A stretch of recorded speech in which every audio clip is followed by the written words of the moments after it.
আসসালামু আলাইকুম এভরিওয়ান। এই যে আমার পাশে যে বড় বৃক্ষটি দেখতে পাচ্ছেন, এটিকে বলা হয় আগর গাছ বা আগর প্ল্যান্ট। আমরা যে পারফিউম ব্যবহার করি, রয়্যাল উড বা এরকম আতর যেগুলি আমরা ব্যবহার করি, এগুলি হচ্ছে এই উদ্ভিদ থেকে আসে। এবং এই উদ্ভিদের যদি বিজ্ঞান ভিত্তিক নামটি বলি তাহলে হচ্ছে অ্যাকুইলারিয়া মেলাসিনেসিস, এই উদ্ভিদের বিজ্ঞান ভিত্তিক নাম বা সাইন্টিফিক নেম। তো এই উদ্ভিদ থেকে আতর বা আগর বের করার বা পারফিউম বের করার যে প্রক্রিয়া, এটি খুবই মর্মান্তিক একটি প্রক্রিয়া। এটি সম্পর্কে পরে বলছি। তো আগে বলছি এটি একটি ঔষধি উদ্ভিদ। বিভিন্ন রোগের বিরুদ্ধে এই উদ্ভিদকে অনেক আগে থেকে ব্যবহার করা হয়ে আসছে। তো এই উদ্ভিদের পাতার মধ্যে হচ্ছে মেলাসিনিনস যেই কম্পাউন্ডটি, এটি পাওয়া যায়।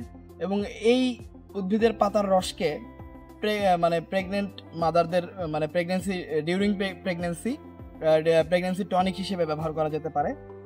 তো আরও অনেক অনেক গুণাগুণ রয়েছে, অ্যান্টি ইনফ্লামেশন বা স্কিন ডিজিজ বা আপনাদের স্টমাক ডিজিজ, সব কিছুর সব ডিজিজের এগেনস্টে এই গাছের রসকে ব্যবহার করা যায়।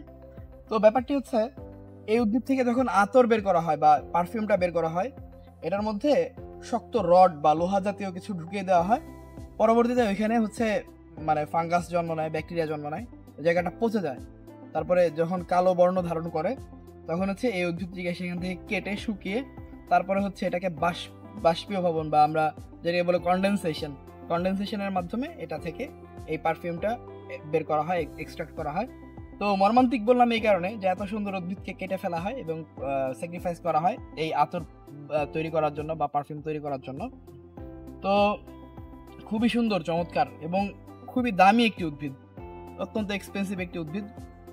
তো আপনাদেরকে এখানে অনেক দিন যাবৎ তৈরি হয়েছে এইরকম বড় একটি উদ্ভিদ, এরকম একটি উদ্ভিদের সাথে পরিচয় করাতে পারলাম।